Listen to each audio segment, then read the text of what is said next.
2021년 5월 9일 어버이 주일을 맞이해서 에베소 1장 1절부터 12절의 말씀을 통해 창세전에 그리스도 안에서 선택받은 자라고 하는 제목의 말씀으로 하나님의 말씀을 선포합니다. 먼저 어버이 주일을 맞이해서 어버이 되신 모든 성도들에게 주님의 은총과 강건함이 함께 하시기를 주의 이름으로 축원드립니다. 창세기 1장 26절 말씀에 보게 되면 하나님께서는 우리의 형상을 따라 우리의 모양대로 우리가 사람을 만들고 라고 이렇게 우리라고 하는 복수의 단어가 3번 나오고 있습니다.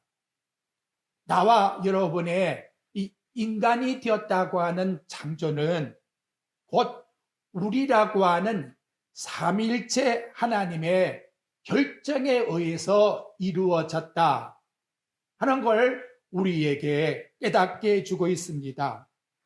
또한 삼위일체 하나님께서 창조하신 인간에게 우리의 형상과 우리의 모양으로 했으니 각 개인에게 하나님의 형상과 모양을 주셨다 하는 것을 일러주고 있습니다. 하나님께서 우리 인간에게 우리의 형상과 우리의 모양이 어떠한 것인지 분명히 우리로서는 알지를 못해요. 타락을 했기 때문에. 하지만은 분명히 하나님이 형상과 모양을 주신 인간과 이걸 받지 못한 짐승과는 차이가 분명히 있다는 것을 나타내주고 있다는 겁니다.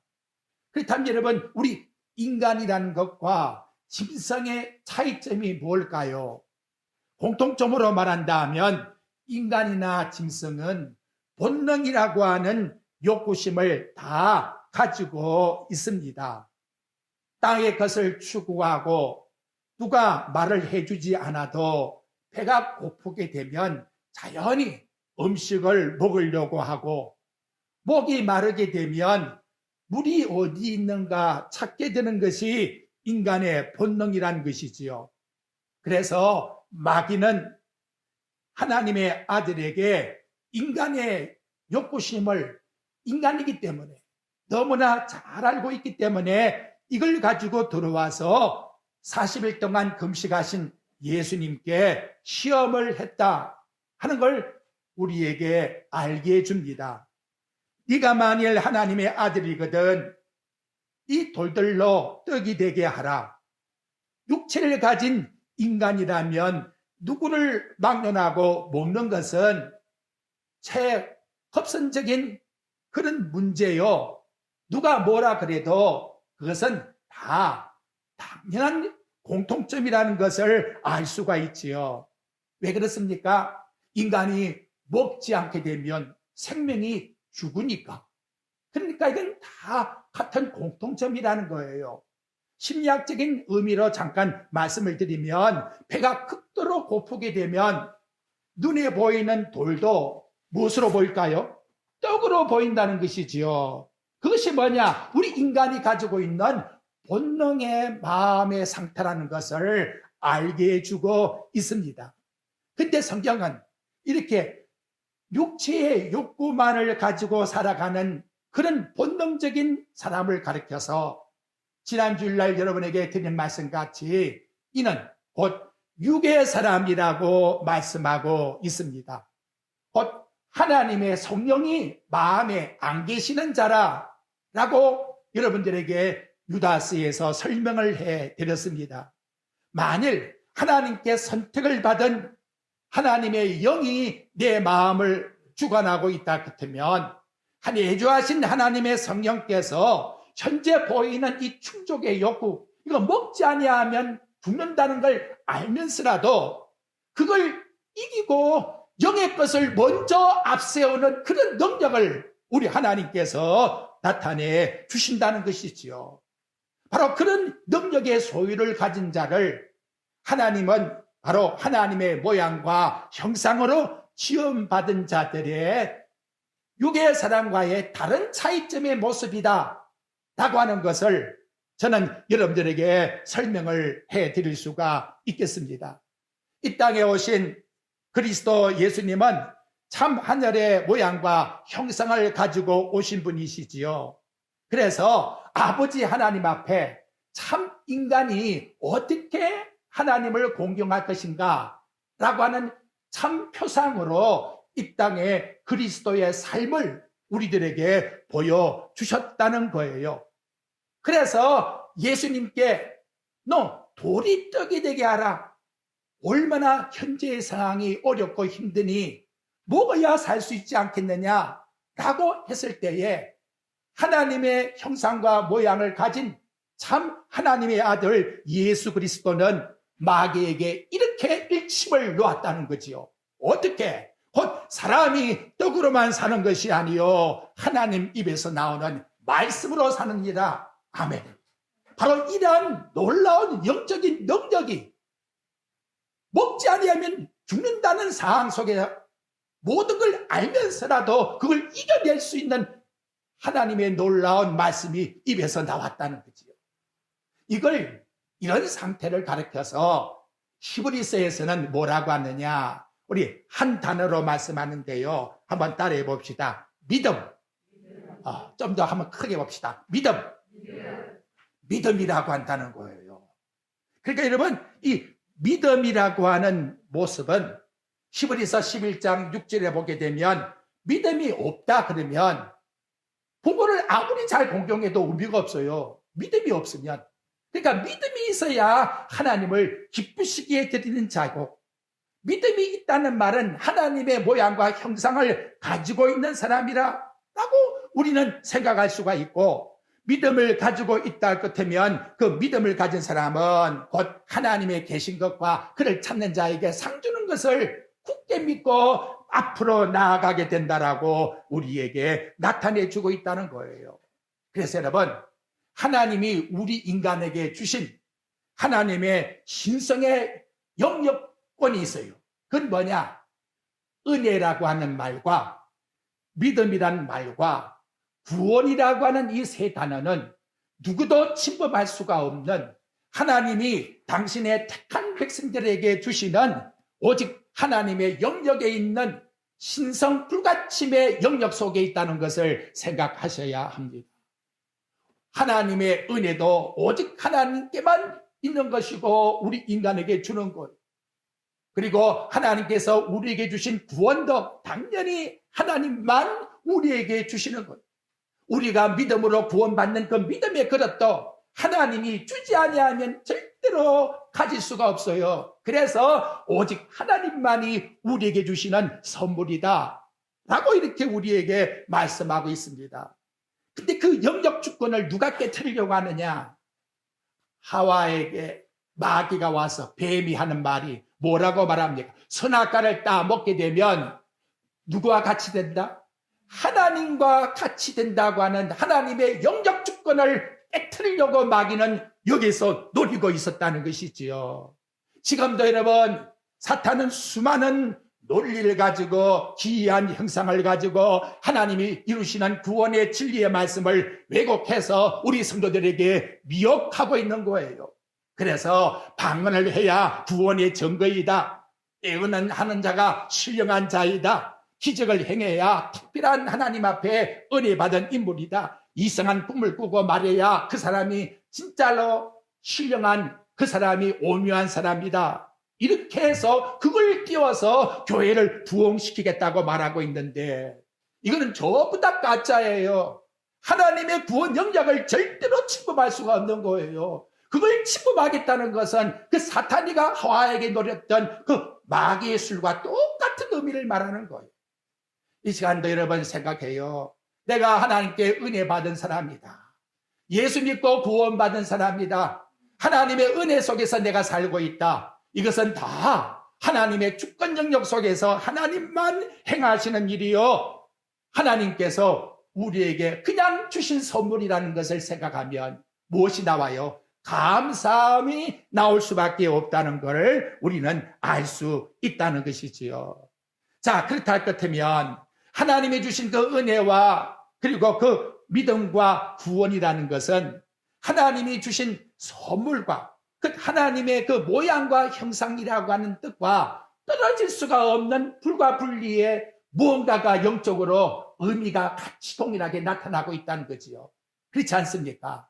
하나님이 나에게 하나님의 모양과 형상으로 주었기 때문에 나는 하나님이 주신 은혜도 알게 되었고 또 믿음도 받게 되었고 또 그리스도 안에서 구원도 받게 되었으니 이거 얼마나 감사합니까? 그런데 정말로 오묘한 것은 고린도 후서 4장 4절에 나가보게 되면 하나님의 형상이 누구뇨? 그리스도가 이 땅에 오신 하나님의 아들이 곧 우리에게 하나님의 형상이라고 말씀으로 나타내주고 있다는 거예요. 하나님의 형상을 온전히 가지고 이 땅에 나타나는 가장 우리 인간을 대표해서 나타난 그 자화상이 누구냐? 바로 예수님이 행하신 모습이라는 거예요. 그 모습은 어떻게 나타내느냐? 아무리 위급한 상황이 있다 할지라도 사람이 떡으로만 사는 것이 아니라 하나님에 위해서 나오는 말씀으로 산다고 일침을 가할 수 있는 마음에 하나님의 신이 계셔서 하나님의 영적 권리를 권세를 가지고 세상을 무너뜨릴 수가 있는 놀라운 이 믿음을 하나님께서는 나타내 주신다라고 이와 같이 우리에게 말씀으로 가르쳐주고 있다는 거예요. 다음, 하나님의 모양과 형상을 가진 자는 그 믿음을 가지고 세상 사람이 알지 못하는 넓은 영적 영원전의 시야를 볼 수가 있다는 것입니다. 공자의 제자 게로가 공자에게 묻습니다. 사람이 죽은 다음엔 어떻게 될까요?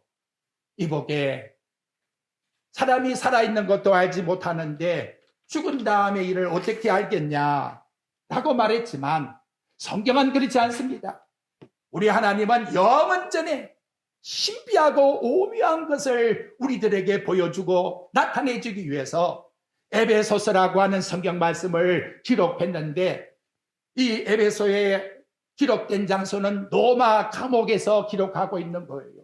바울이 감옥에 갇혀서 참혹한 고통의 자리에서 이 놀라운 계시를 기록해주고 있는 거예요.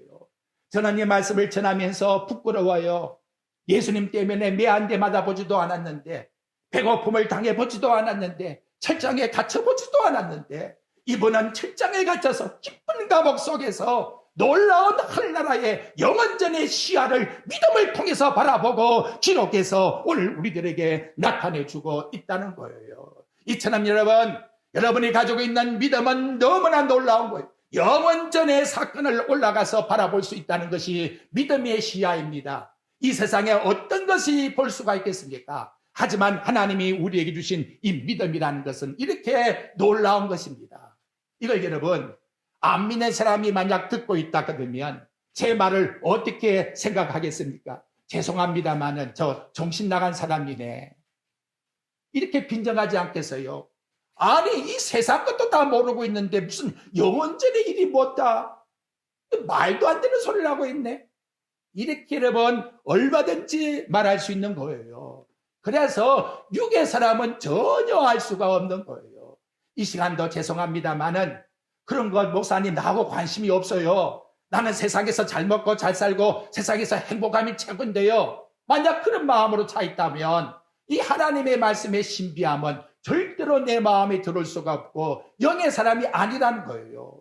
오늘 나와 여러분 이 말씀이 정말로 내게 물속에 같이 달고 정말 그렇구나라고 감사와 감격함이 우리의 마음속에서 나와야 되는 것입니다. 그러면 바울이 로마의 옥중에 있는 자들에게 착고에 처해서 전해준 것이 뭐냐? 이 세상에 일어나는 사건이 아니라 세상에 일어나기 전에 있는 그 하나님의 오묘하신 하나님의 구속의 경륜의 사건을 쭉 설명을 해주었는데 이거는 천사들도 사모하는 허무하는 것이라고 그렇게 말씀을 하는 것 보면 이 말씀을 듣는 자는 얼마나 마음속에 간절한 마음을 가지고 귀를 기울이고 그래서 하나님의 그 오묘하신 역사와 함께 기뻐하는 그러한 마음으로 성령이 역사하게 준다는 것을 우리에게 깨닫게 해주고 있다는 거지요.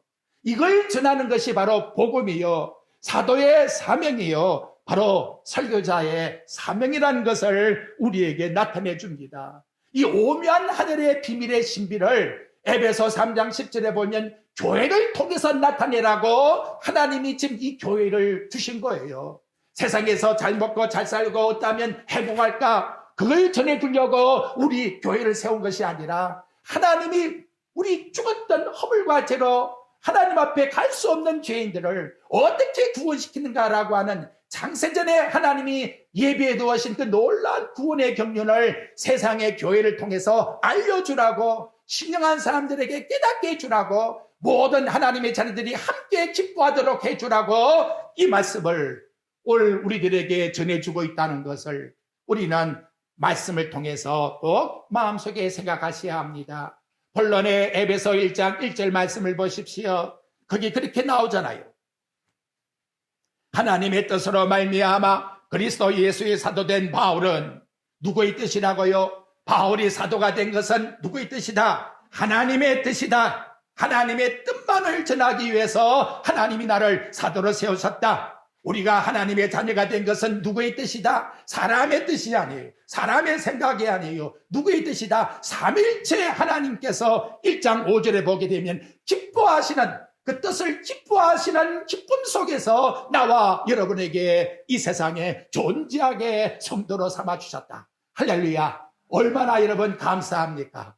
적어도 나와 여러분에게 이 세상에서 예수 믿고 세상에서 살아가는 것, 결혼하고 세상에서 가정을 꾸리고 세상에서 모든 일을 행하는 것은 누가 합의한 것이다? 인간이 합의하고 약속하기 이전에 삼위일체 하나님께서 그 뜻을 합의해 주셨기 때문에 이 땅의 성도의 삶 속에서 뭐했다? 나타났다. 믿으십니까?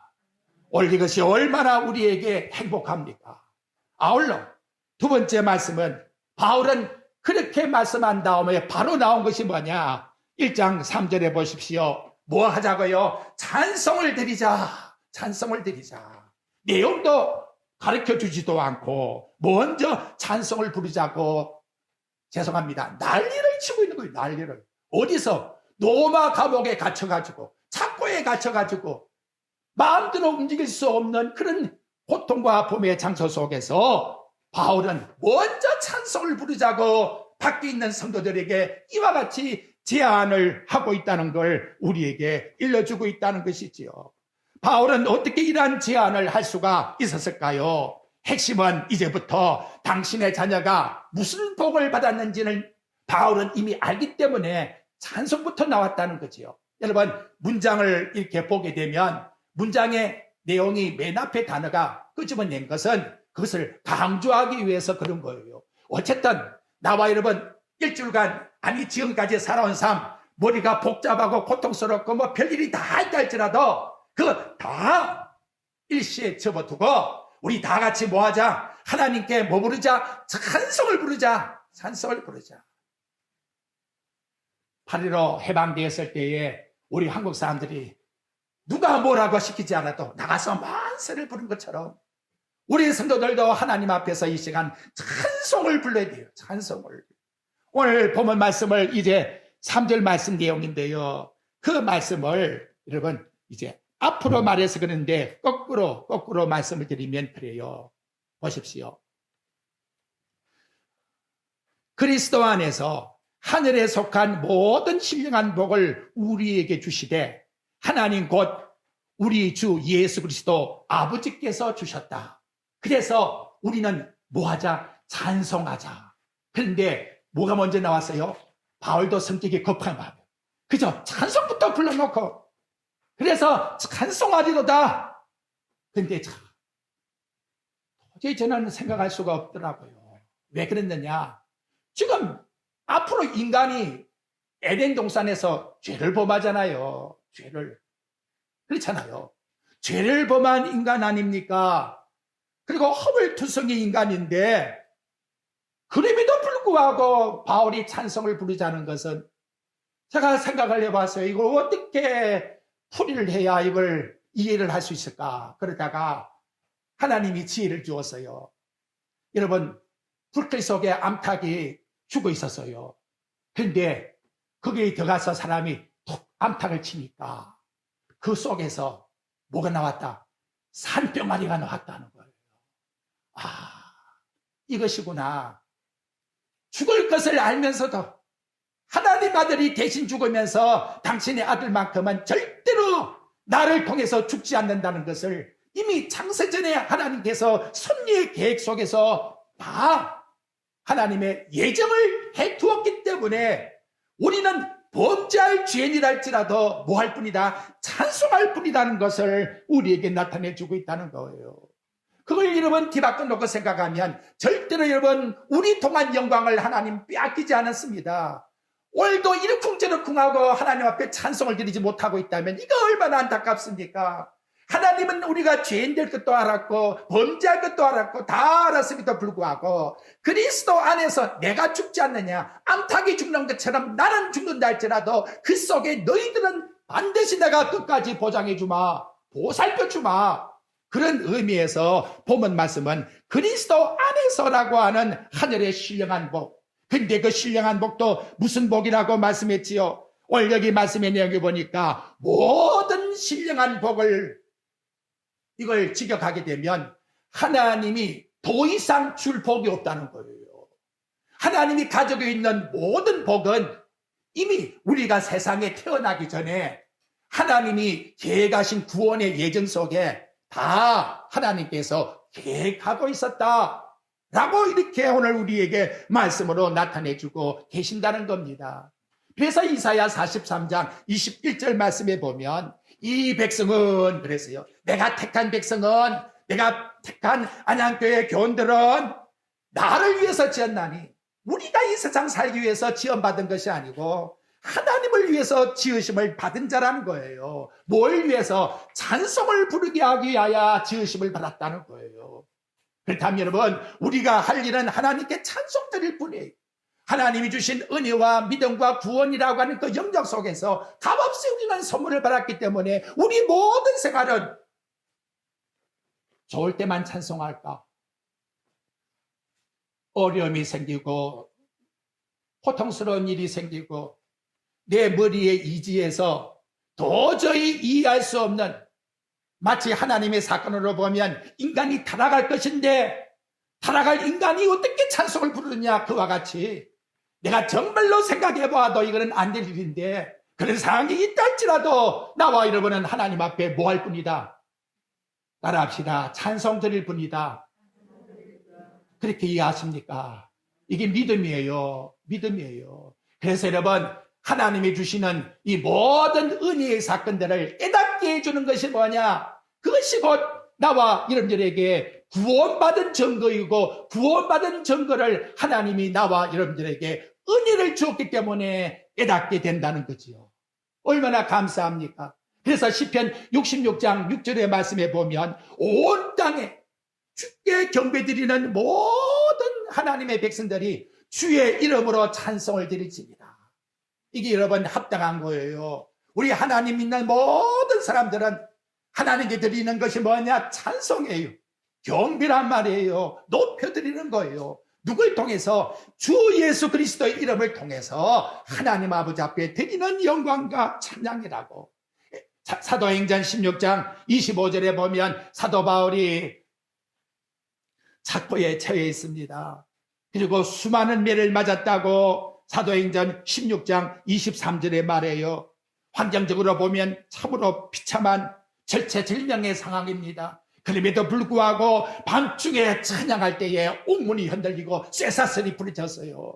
이 놀라운 하나님의 믿음의 능력의 경륜의 역사하심이 지금도 일어납니다. 누구를 통해서 다 고사하고, 그럼에도 불구하고 나는 하나님께 믿음 가진 자니까 찬송을 하나님께 드리리라. 죽으면 죽으리라. 하나님 영광 받아 주소서. 하나님의 역사가 그러한 자를 통해서 나타난다고. 이것이 에베소서에 나타나고 있는 하나님의 놀라운 경륜의 사건이라고 우리에게 말씀해 주고 있습니다.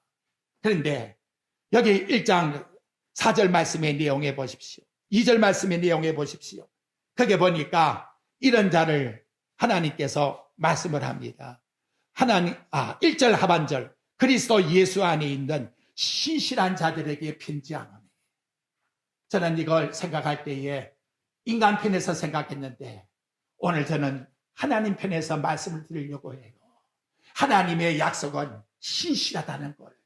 하나님이 정해놓은 당신의 백성들에게는 절대로 언약을 어기지 않습니다. 이걸 연합이라고 말해요. 떨어질 수 없는 불가분리의 관계 속에 있다는 거예요. 반드시 하나님은 당신의 백성을 통하여 영광을 받으시고 반드시 당신의 백성을 통해서 구원을 성취하리라.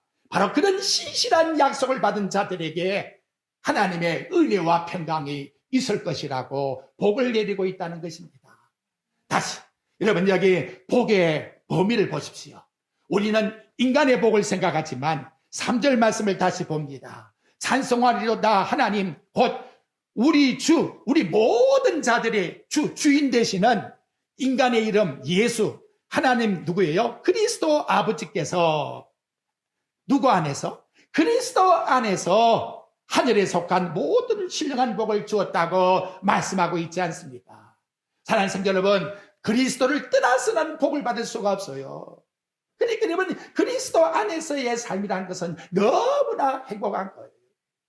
우리 육신적인 눈의 암을 가지고는 세상 것을 자꾸 판단하고 평가하려고 합니다만은, 그죠? 예수 믿고 그리스도 안에 있다면 아무 조건이 없어요. 이게 100점이에요, 100점. 이게 여러분 하나예요, 하나. 부끄러움이 없는 정말 행복한 삶을 여기서부터 출발할 수 있다는 거지요. 그래서 그리스도 안에서라고 하는 범위가 나와요. 다음, 우리가 찬송할 이유가 뭐냐? 찬송은 불러놓고 그 다음 바울은 4절에 와서 이유를 말씀합니다. 우리가 왜 찬송해야 될까요? 한번 읽어봅시다. 맨 앞에 시작. 곧 창세전에 그리스도 안에서 우리를 택하사, 이렇게 말씀을 합니다. 찬송할 이유는 여러 가지 복잡한 문제가 아니에요. 신앙은 단순합니다. 그것은 뭐냐? 인간의 이성과 지식과 논리를 가지고는 아무리 깨닫고 깨달아도 세상의 모든 책을 다 읽었다 해도 알 수가 없는 영원전 하나님께서 나를 선택했다고 하는 이 믿음의 사상을 내 자신이 알게 될 때에 이것이 바로 하나님께서 원하시는 찬양이요, 우리 성도들이 알아야 될 하나님 앞에서의 참된 말씀이라는 것을 나타내 주고 있습니다. 이렇게 말하니까 여러분, 여기에 대해서 토를 달아서 예정론이라고 하는 여기에 논쟁을 붙이려고 해요. 하나님이 그렇게 창세전에 선택했다면 왜 선악과를 먹게 했지?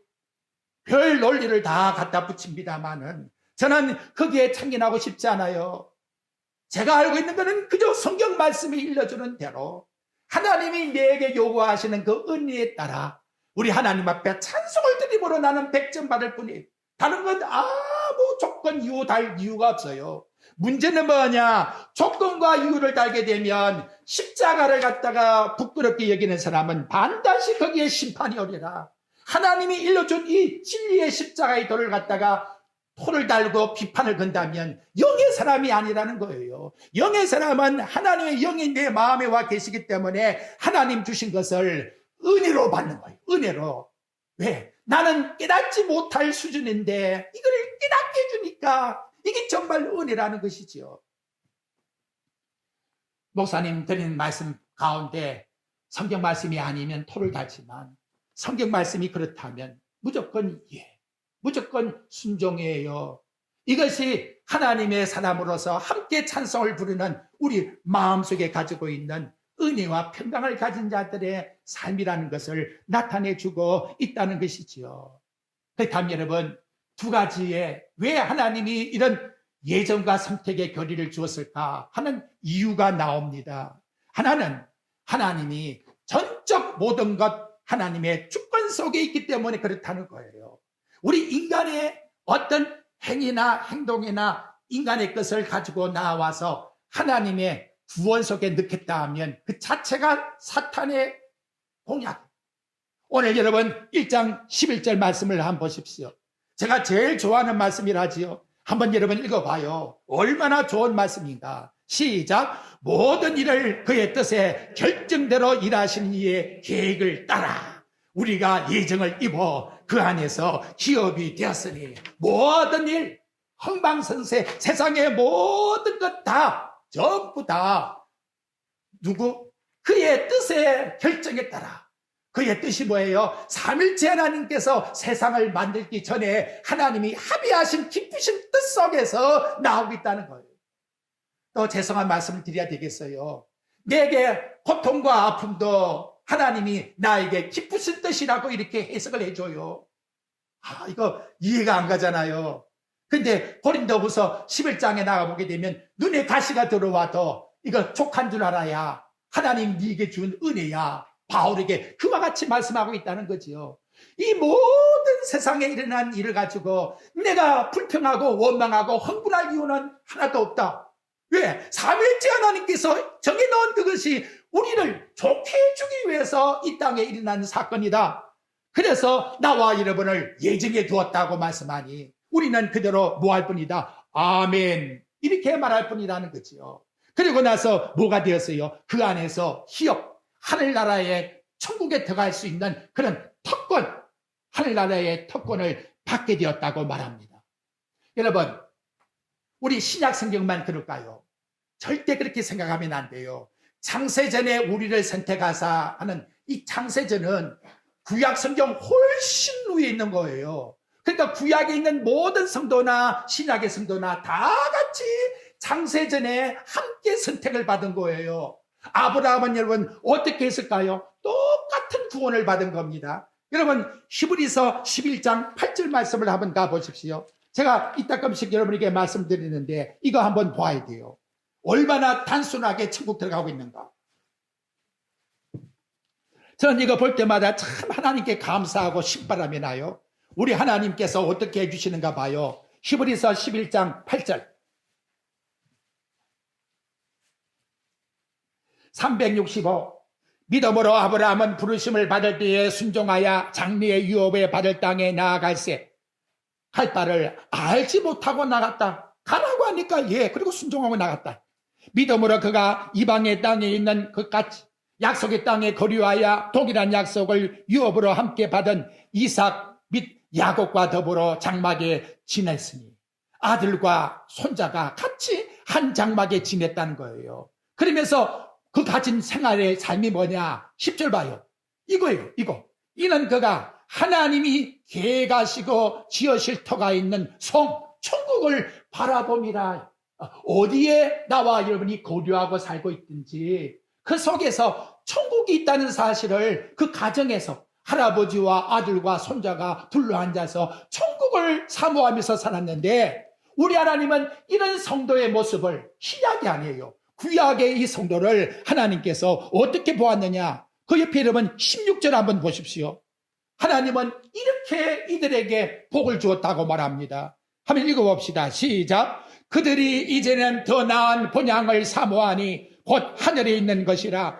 이러므로 하나님이 그들의 하나님이라 일컬음 받으심을 부끄러워하지 아니하시고 그들을 위하여 한 성을 마음이 막 나는 벅차오릅니다. 여러분 하나님 앞에 한 것도 없는데 하나님이 나에게 믿음을 주어서 하늘나라의 도성을 바라보게 할아버지도 아들도 손자도 다 식구들이 함께 앉아서 하늘의 천국의 도성을 바라보니 하나님이 이들의 하나님됨을 부끄러워하지 아니하시고 번자야 타락한 이 인간들을 하나님 부끄러워하지 아니하시고 천국의 한 도성을 준비해 놓고 어서 오너라 어서 오너라 예배하고 기다리고 있다고.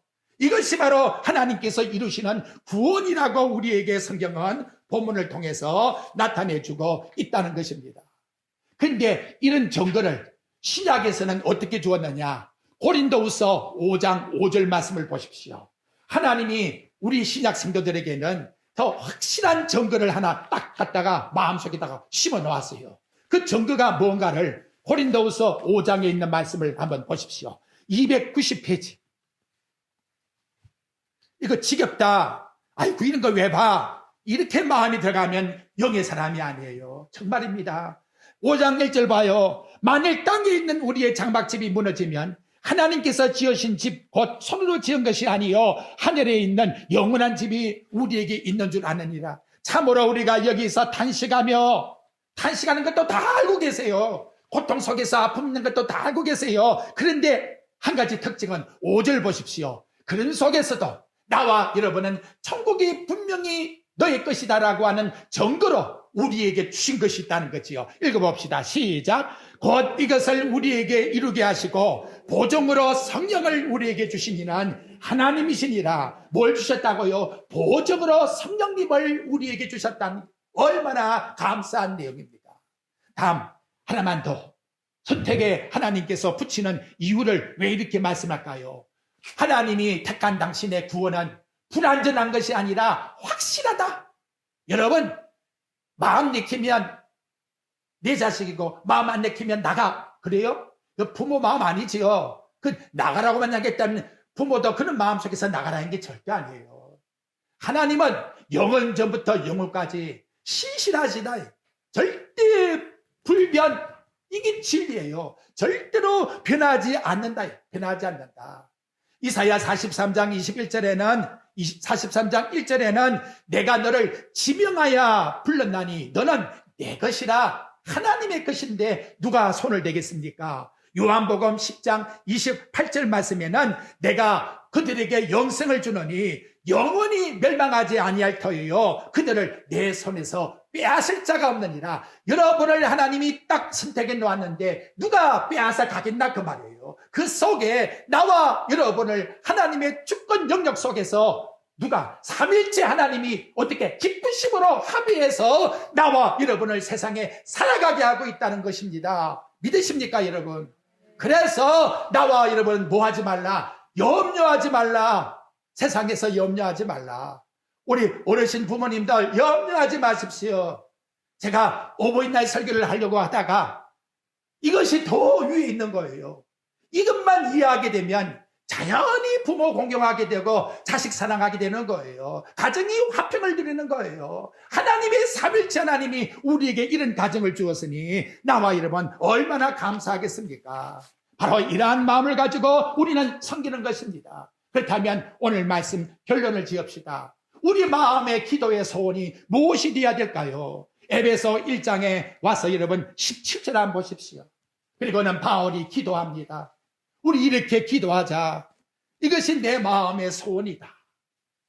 옥중에서 무릎을 꿇고 하나님 앞에 기도를 드립니다. 우리 같이 한번 읽어봅시다. 17절. 내가 지금 기도하는 심정으로 시작. 우리 주 예수 그리스도의 하나님 영광의 아버지께서 지혜와 계시의 영을 너희에게 주사 하나님을 알게 하시고. 이것이 오늘 말씀의 결론입니다. 하나님 우리 아버지여, 지혜의 계시의 영인 성령을 마음에 허락해 주어서 아직도 하나님을 알지 못한 부모님들 계신다면 하나님을 알게 해 주옵소서. 아직도 육신 속에서 세상에 허덕이고 있다면 정말 영의 속에서 살아가는 하나님 아버지의 영광을 볼 수 있도록 우리 영의 눈을 뜨게 해 주옵소서. 이것이 바울 사도가 옥중에서 에베소 성도들에게 바라는 소원이자 이 땅의 모든 교회를 향하여 하나님이 요구하시는 뜻이라는 것을 우리에게 일깨워주고 있습니다. 우리 일주일간 살아갈 때에도 오늘 주신 이 말씀을 우리 마음속에 간직하고, 적어도 나는 하나님께 인정받는 사람이고 하나님이 함께하는 사람이고 성령님이 내 마음에 계신 사람이고 삼일째 하나님이 기뻐하셔서 나를 이 땅에 보내주었는데 당신의 독생자까지 아끼지 않고 십자가에 죽으셔서 나를 구원해 주신 그 하나님이 끝까지 나를 책임지시고 보장해 주신다. 아무리 코로나 바이러스가 아무래도 이 암울한 시대 속에서 하나님은 넉넉히 우리를 인도하시고 이끌어 주시는 영광을 받으실 하나님이시다. 할렐루야. 하나님께 나는 찬송을 드릴 뿐이다. 이 삶 속에서 승리하시기를 주님의 이름으로 축원드립니다.